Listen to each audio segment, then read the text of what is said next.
தம்பி, கொள்கை உலகத்துல எந்த ஒரு மொழிவழி தேசிய இனத்துக்கும், தமிழர்கள் நமக்கு மட்டும் இல்ல, தெலுங்கர்களுக்கோ கன்னடாவுக்கோ கொள்கை மொழிங்கிறத அவரவர் தாய்மொழியா தான் இருக்கணும்.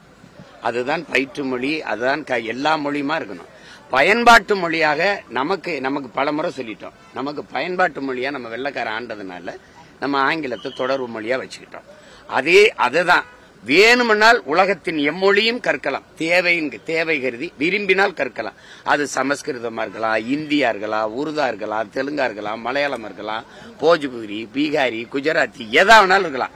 ஆனால் கட்டாயமா இதை படிச்சாகணும். இது தேசிய மொழி, இது நேஷனல் லாங்குவேஜ். அதை ஏற்க முடியாது.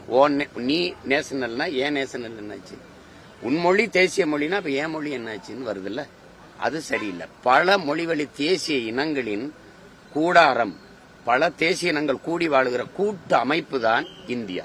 அதை நினைவில் வச்சுக்கணும். மாநிலங்கள் அவைதானே ஒழிய ஆல் இந்தியோ ரேடியா தானே ஒழிய ஆல் இந்தியா ரேடியா தானே ஒழிய இந்திய ரேடியா எல்லாம் கிடையாது. அப்ப நீங்க புரிஞ்சுக்கணும், பல மொழிவழி தேசிய இனங்கள் இந்தியாங்கிற நாடு உருவாகிறதுக்கு முன்பே நாங்க கூடி நிலைத்து வாழ்றோம்.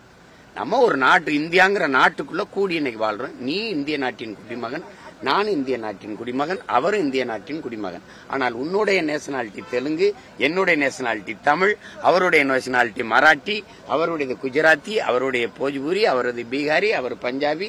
ஆனால் நாங்கள் citizen of India, nationality Tamil.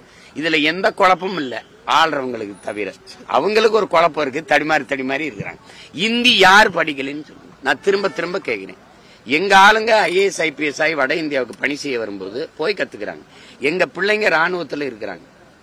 சீக்கிய ரெஜிமெண்ட் மாதிரி இன்னைக்கு தமிழர் ரெஜிமெண்ட் சொல்ற அளவுக்கு அதிகமாக எங்க பிள்ளைகள் ராணுவத்தில் இருக்காங்க. இந்தி படிச்சுட்டு போய் சேர்றாங்களா? சேர்ந்து படிச்சுக்கிறாங்க.